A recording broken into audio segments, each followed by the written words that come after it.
মহানবী হযরত মুহাম্মদ সাল্লাল্লাহু আলাইহি ওয়াসাল্লামকে নিয়ে কটূক্তির প্রতিবাদে বরগুনায় বিক্ষোভ মিছিল ও সমাবেশ কর্মসূচি পালন করেছেন শিক্ষার্থীরা। 250টিরও বেশি ডিজাইন অপশন নিয়ে ওয়ালটন স্মার্ট ফ্রিজ, বোঝে আপনার প্রয়োজন। রোববার বরগুনা প্রেস ক্লাব সংলগ্ন সদর রোড এলাকায় সাধারণ শিক্ষার্থীদের ব্যানারে বরগুনা পলিটেকনিক ইনস্টিটিউটের শিক্ষার্থীরা এই কর্মসূচি পালন করেন। এ সময় কটূক্তিকারীদের বিচারের আওতায় না আনলে ভারতের সব পণ্য বয়কটের ঘোষণা দেন তারা।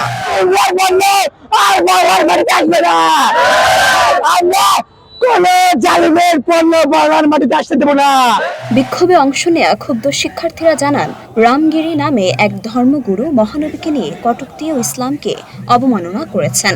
তাদের দাবি, অবিলম্বে তাদেরকে বিচারের আওতায় আনতে হবে।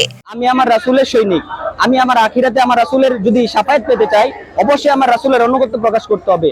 আর আজকে দেখা গেছে আমাদের ইন্ডিয়ার মধ্যে যেই রামগিরি মহারাজ, সে আমার রাসূল সাল্লাল্লাহু আলাইহি সাল্লামের বিরুদ্ধে কটূক্তি করেছেন, তার পাশাপাশি বিজেপি তাকে সমর্থন করেছেন। কারণ আমরা কখনোই মানবো না, আমরা মুসলমান হিসাবে আমার রাসূলকে আমি বেঁচে থাকা অবস্থায় যে সে কটূক্তি করবে।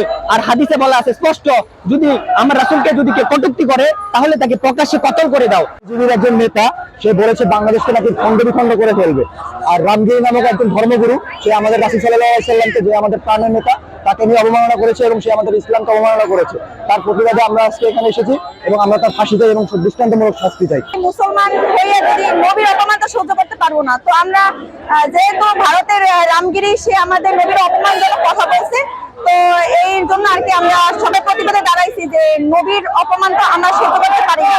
মিছিলটি শহরের প্রধান কয়েকটি সড়ক প্রদক্ষিণ করে প্রেস ক্লাব সংলগ্ন সদর রোডে এসে শেষ হয়। মরিয়ম মিম, ঢাকা পোস্ট।